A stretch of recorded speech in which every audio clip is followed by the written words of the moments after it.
ఢిల్లీలో తాజా పరిణామాలపై మరిన్ని వివరాలు మా ప్రతినిధి అరుణ్ ప్రత్యక్ష ప్రసారం ద్వారా అందిస్తారు.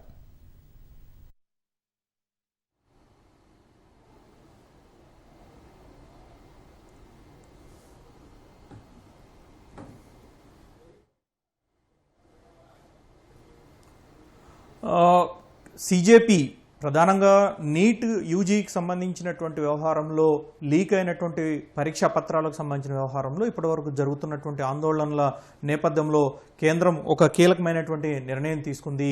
ఈ వ్యవహారం మొత్తానికి బాధ్యులుగా కేంద్ర విద్యాశాఖ మంత్రి ధర్మేంద్ర ప్రధాన్ రాజీనామా చేయాలన్నటువంటి సిజేపీ ప్రధాన డిమాండు ఇప్పుడు నెరవేరింది. కొద్దిసేపటి క్రితం ధర్మేంద్ర ప్రధాన్ తన రాజీనామా లేఖను ప్రధానికి పంపటము, దాంతోపాటుగా దేశ విద్యార్థులకు యువతకు ఒక సందేశాత్మకమైనటువంటి లేఖను కూడా 2 పేజీల లేఖను కూడా ధర్మేంద్ర ప్రధాన్ విడుదల చేశారు. అయితే ధర్మేంద్ర ప్రధాన్ రాజీనామానే ఏకైక మార్గము, ప్రధానమైనటువంటి కర్తవ్యంగా చేసినటువంటి ప్రధానమైనటువంటి డిమాండ్గా చేసినటువంటి సిజేపీ ఈ విషయంలో విజయం సాధించిన తర్వాత తదుపరి అంశాలకు సంబంధించి నిన్న కొన్ని అంశాలను ప్రధానంగా సిజేపీ ప్రస్తావించింది. సిజేపీ ప్రతినిధులు అశుతోష్ రాంకా అదేవిధంగా వైష్ణవ్ దాస్ ఇరువురు కూడా ఈరోజు మరోసారి కేంద్రంతో చర్చలకు వెళ్తున్నారు.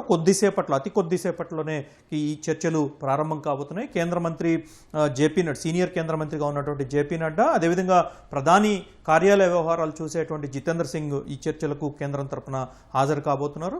ఇరువురి మధ్య ప్రధానంగా జరిగేటువంటి చర్చల్లో ఒకటి ఆత్మహత్య చేసుకుని చనిపోయినటువంటి కుటుంబ సభ్యులకు, ఆయా విద్యార్థులకు సంబంధించినటువంటి కుటుంబ సభ్యులకు ఒక్కొక్కరికి ₹1 పరిహారం ఇవ్వాలని చెప్పని ప్రధానమైనటువంటి డిమాండ్లో ఇప్పటి వరకు ఉన్నది. అయితే ధర్మేంద్ర ప్రధాన్ రాజీనామా తర్వాత ఇది మరొక ప్రధానమైనటువంటి డిమాండ్గా చెప్పుకోవచ్చు. ఈ నెల 20వ తేదీన జరిగినటువంటి మార్చ్ 2 పార్లమెంటుకు సంబంధించినటువంటి ఘటనలో హింసాత్మక ఘటనలు చోటు చేసుకోవటము, ఈ ఘటనల్లో లాఠీచార్జీ చేసినటువంటి అదేవిధంగా పెల్లెట్ గన్స్ ఉపయోగించినటువంటి పోలీస్ అధికారులు అయినటువంటి ఆర్ఏఎఫ్ ర్యాపిడ్ యాక్షన్ ఫోర్సు, అదేవిధంగా సిఆర్పిఎఫ్, ఢిల్లీ స్పెషల్ ఫోర్సు, ఈ 3 ఫోర్సులకు సంబంధించినటువంటి వారి నుంచి తప్పనిసరిగా విద్యార్థులకు క్షమాపణ చెప్పించాల్సిందేనని, దీంతో పాటుగా ఆ పోలీస్ అధికారులను ఎవరైతే ఈ ఘటనలకు పాల్పడ్డారో ప్రధానంగా పెల్లెట్ గన్స్ ఉపయోగించినటువంటి కానిస్టేబుల్స్ కావచ్చు, సిబ్బంది కావచ్చు, వారిని ఎట్టి పరిస్థితుల్లో శిక్షించాల్సిందేనని చెప్పి సిజేపీ మరో డిమాండ్గా పెడుతోంది. దీంతో పాటుగా తమపై పెట్టినటువంటి విద్యార్థులపైన, విద్యార్థి నేతలపైన, సిజేపీకి సంబంధించినటువంటి ప్రతినిధులపైన పెట్టినటువంటి ఎఫ్ఐఆర్లన్నింటినీ రద్దు చేయాలని, ఎఫ్ఐఆర్ అన్నింటినీ క్లోజ్ చేయాలని చెప్పి, అదే సందర్భంలో భవిష్యత్తులో ఈ ఉద్యమానికి హాజరైనటువంటి ఏ ఒక్క విద్యార్థికి ఇది ఇబ్బంది కాకుండా ఉండేలా అందుకు తగినటువంటి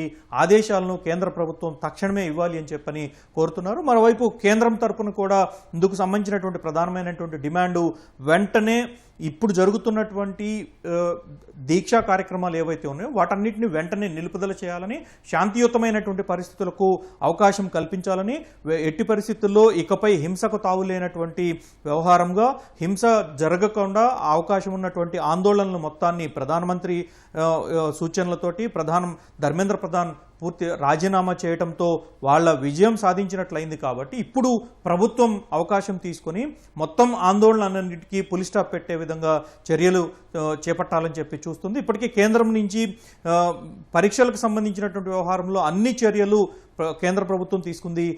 ధర్మేంద్ర ప్రధాన్తో రాజీనామా చేయించటము, దాంతోపాటుగా నేషనల్ టెస్టింగ్ ఏజెన్సీలో 47 మంది అధికారులను తొలగించటము, వారందరిపైన తగినటువంటి క్రిమినల్ చర్యలు తీసుకోవడానికి కేంద్రం సిద్ధమైంది. దీంతో పాటుగా కేంద్రం మరొక ముందడుగు వేసింది. బిల్లు 2024లో తీసుకొచ్చినటువంటి ప్రజా పరీక్షల సంబంధించినటువంటి చట్ట సవరణ బిల్లు 2026ను రూపొందించి ఇప్పటికే ప్రజల్లోకి విడుదల చేసింది. సోమవారం రోజు అందుకు సంబంధించినటువంటి బిల్లును కేంద్ర ప్రభుత్వం ఉభయ సభల్లో ప్రవేశపెట్టి ఒకేసారి చర్చ ద్వారా దీన్ని ఆమోదింపజేయాలని చెప్పేసి ప్రణాళికలో ఉంది. సో ఈ విధంగా కేంద్రం తాము చెప్పినటువంటి ప్రతి ఒక్క అంశాన్ని ముందుకు తీసుకెళ్తున్నటువంటి నేపథ్యంలో, ప్రతి ఒక్క అంశాన్ని ప్రధానమంత్రి నేరుగా పర్యవేక్షిస్తున్నటువంటి పరిస్థితుల్లో ఇప్పుడు సిజేపీ ప్రతినిధులు తాము చేస్తున్నటువంటి ఆందోళనలు పూర్తి స్థాయిలో నిలిపివేయాలని, దేశవ్యాప్తంగా పిలుపునిచ్చినటువంటి ఆందోళనలకు కూడా పులి స్టాప్ పెట్టాలని చెప్పి కోరుతున్నారు. ఇది ఒక రకంగా చెప్పుకోవాలంటే కేంద్ర ప్రభుత్వం పైన అన్ని రకాల సామాజిక వర్గాల పరంగా చూసుకుంటే మేధావులు, విద్యార్థులు, అదేవిధంగా ప్రతి ఒక్క వర్గానికి సంబంధించినటువంటి వారి నుంచి కేంద్ర ప్రభుత్వం పైన పూర్తి స్థాయిలో ఒత్తిడి వచ్చింది. ఆ ఒత్తిడి తట్టుకోలేకనే కేంద్రం ఈ రకమైనటువంటి చర్యలకు తీసుకున్నట్లుగానే తెలుస్తూ ఉంది. దేశంలో ఉన్న ప్రముఖ సినిమా రంగం నుంచి కావచ్చు, క్రీడా రంగం నుంచి కావచ్చు, పోలీస్ వ్యవస్థల నుంచి కావచ్చు, అదేవిధంగా రిటైర్ అయినటువంటి ఐఏఎస్ ఐపీఎస్లు కావచ్చు, వీరితో పాటుగా పారామిలిటరీ బలగాల్లో పనిచేసి విశ్రాంతి పొందుతున్నటువంటి కొంతమంది సిబ్బంది కావచ్చు, అధికారులు కావచ్చు, వీరంతా కూడా సాంస్కృతిక క్రీడా రంగాలు అన్ని రకాల ప్రముఖులు, డాక్టర్లు, లాయర్లు అన్ని ఒక రకంగా చెప్పుకోవాలంటే అన్ని వర్గాల వైపు నుంచి పౌర సమాజం అంతా కూడా కేంద్ర ప్రభుత్వాన్ని వేలెత్తి చూపేటువంటి పరిస్థితి తొలిసారిగా వచ్చింది. విద్యార్థులపై లాఠీ చార్జీలు జరగటము, విద్యార్థులపై బాష్పవాయు గోళాలు ప్రయోగించడము, ఇవన్నీ కూడా కేంద్ర ప్రభుత్వానికి వ్యతిరేకంగా మారాయి. విద్యార్థులు అడుగుతున్నటువంటి న్యాయమైన డిమాండ్ నెరవేర్చడానికి ఎందుకు ఇంత తాత్సారం చేస్తున్నారనేటువంటి ప్రశ్న పెరుగుతుంది, ఉత్పన్నమవుతున్నటువంటి అది ఉన్న కొద్దీ పెరుగుతున్నటువంటి పరిస్థితుల్లో ఈ ప్రభుత్వం తీసుకుంటున్నటువంటి చర్యలన్నీ కూడా దాని నుంచి విద్యార్థులను తిరిగి శాంతియుతమైనటువంటి వాతావరణంలోకి తీసుకురావాలి, విద్యార్థులు ప్రశాంతంగా చదువుకోవాలి, తదుపరి పోటీ పరీక్షలకు సిద్ధమవుతున్నవాల్సినటువంటి పరిస్థితుల్లో ఇలాంటి ఉద్యమాలు, హింసాత్మక ఘటనలు చోటు చేసుకోవడం బాధాకరం. కాబట్టి వాటన్నిటి నుంచి ఇప్పుడు పక్కకు తప్పించి తిరిగి విద్యార్థులంతా తమ చదువు సమయంలో నిమగ్నమయ్యే విధంగా చర్యలు చేపట్టాల్సినటువంటి అవసరం ఉంది. ఎలాంటి భయభ్రాంతులు లేకుండా పోటీ పరీక్షలకు హాజరు కావాల్సి. అయితే అరుణ్, ఇప్పుడు ధర్మేంద్ర ప్రధాన్ రాజీనామా నేపథ్యంలో అటు అమిత్ షా, ప్రధాని మోదీ కూడా ఆ ప్రధాని నివాసంలో భేటీ అయినట్లుగా తెలుస్తుంది. ఈ భేటీకి సంబంధించిన అజెండా ఏంటి, ఎలాంటి నిర్ణయాలు తీసుకునే అవకాశం ఉందనుకోవచ్చు?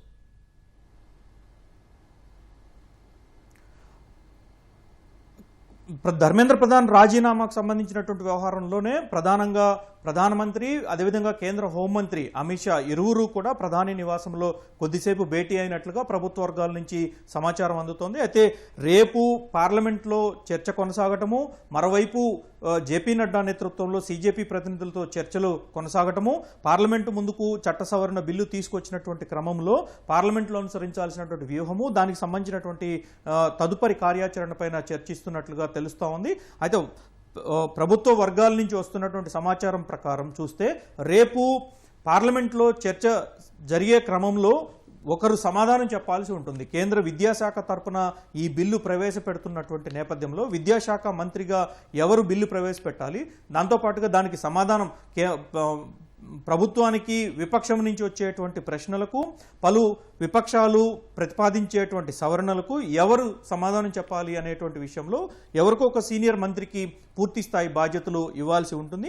అదే సందర్భంలో ఈ చర్చ ఎంతసేపు జరగాలి, రేపు మొత్తం జరుగుతుందా లేదా రేపు మధ్యాహ్నం వరకు పార్లమెంటు సాధారణ కార్యకలాపాలు కొనసాగి మధ్యాహ్నం తర్వాత చర్చ కొనసాగి తిరిగి రేపు మధ్యాహ్నం కూడా కొనసాగుతుందా, ఒక రోజా 2 రోజులు అనేటువంటి విషయాలను కూడా ఈ చర్చకు సంబంధించినటువంటి విషయాలపైన చర్చించడానికి, అదే సందర్భంలో దేశవ్యాప్తంగా జరుగుతున్నటువంటి ఆందోళనలు, ప్రస్తుతం ఉన్నటువంటి ఆందోళనలు, ధర్మేంద్ర ప్రధాన్ రాజీనామా తర్వాత మారుతున్నటువంటి పరిణామాలు, కొత్తగా మంత్రులకు ఏ మంత్రికి బాధ్యత అప్పగించవచ్చు, తదుపరి పరిణామాలను ఏ విధంగా తాము హ్యాండిల్ చేయొచ్చు అనేటువంటి విషయాలపైన చర్చించేటువంటి అవకాశాలు ఉన్నాయి. వాటికి సంబంధించినటువంటి విషయాల్లోనే ఎక్కువ చర్చ జరిగినట్లుగా మరోసారి కేంద్ర ప్రభుత్వంతో చర్చలు జరుపుతున్న సీజేపీ ప్రతినిధులు ఈ మిగతా 2 ఏదైతే ప్రధాన డిమాండ్లు ఉన్నాయో వాటికి సంబంధించి ఏమైనా డెడ్ లైన్ పెట్టే అవకాశం ఉందనుకోవచ్చా మనం?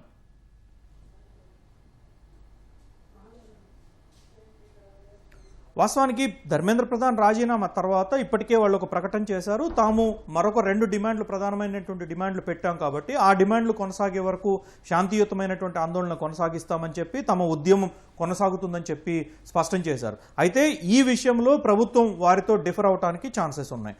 ఎందుకంటే విద్యార్థులు సీజేపీ కోరుకున్నటువంటి ధర్మేంద్ర ప్రధాన్ ప్రధానమైనటువంటి రాజీనామా డిమాండు అది నెరవేరింది కాబట్టి మిగిలినటువంటి డిమాండ్లు పరిపాలనా పరంగా ప్రభుత్వం చేతిలో ఉన్నాయి. ప్రభుత్వం వీటిని హ్యాండిల్ చేయడానికి, ప్రభుత్వం తగిన నిర్ణయం తీసుకోవడానికి అవకాశం ఉంటుంది. ఈ నిర్ణయాలు తీసుకునేటువంటి క్రమంలో లీగల్ కాంప్లికేషన్స్ రాకుండా కూడా జాగ్రత్తలు తీసుకోవాల్సి ఉంటుంది. కాబట్టి తగిన సమయం ప్రకారం తాము తీసుకుంటామని చెప్పి కేంద్ర ప్రభుత్వం వారికి నచ్చజెప్పడానికి ఆస్కారం ఉంటుంది. సో ఇరువురి మధ్య జరిగేటువంటి చర్చల్లో ప్రధానంగా పెల్లెట్ గన్స్ ఉపయోగించినటువంటి వారిని, లాఠీ చార్జ్లో విద్యార్థులను అత్యంత క్రూరంగా, అత్యంత హింసాత్మకంగా గాయపడేలా చేసినటువంటి వారిని, వారితో పాటు అవసరమైనటువంటి తాము ఫుటేజ్ ఇవ్వడానికి సిద్ధంగా ఉన్నాము, ముఖ్యంగా ఆడపిల్లల పట్ల ప్రవర్తించినటువంటి ప్రవర్తనల పట్ల అటువంటి వారిని ఏ విధంగా శిక్షిస్తారనేటువంటి విషయంలో పట్టుబట్టడానికి అవకాశం కనిపిస్తుంది. ఎందుకంటే ₹1 కోటి పరిహారం ఇవ్వటము, ఎవరైతే నీట్ పరీక్ష కారణంగా ఆత్మహత్య చేసుకున్నటువంటి కుటుంబాలకు ₹1 కోటి పరిహారం ఇచ్చే విషయంలో ప్రభుత్వం నిన్ననే సానుకూలమైనటువంటి స్పందనను సిజేపీ ప్రతినిధులకు తెలిపింది. కాబట్టి మిగిలినటువంటి వ్యవహారంలో rapid action force, CRPF, Delhi పోలీసుకు సంబంధించి, అదేవిధంగా మఫ్టీలో ఉన్నటువంటి పోలీసులు ఎవరైతే ఉన్నారో, ఎవరైతే విద్యార్థుల పట్ల క్రూరంగా అత్యంత దారుణంగా ప్రవర్తించి దాడికి పాల్పడ్డారో వారికి సంబంధించినటువంటి విషయంలో కొంత స్పష్టత కోరటానికి, వారిపైన చర్యలు చేపట్టడానికి, అదే సందర్భంలో ఎఫ్ఐఆర్ నమోదు చేసినటువంటి ఎఫ్ఐఆర్లు ఇప్పటికీ పోలీస్ స్టేషన్లో ఉన్నటువంటి విద్యార్థులను బేషరతుగా విడుదల చేసేటువంటి అంశాలపైన ప్రధానంగా చర్చ జరగడానికి అవకాశం ఉంది. Right Arun, thank you.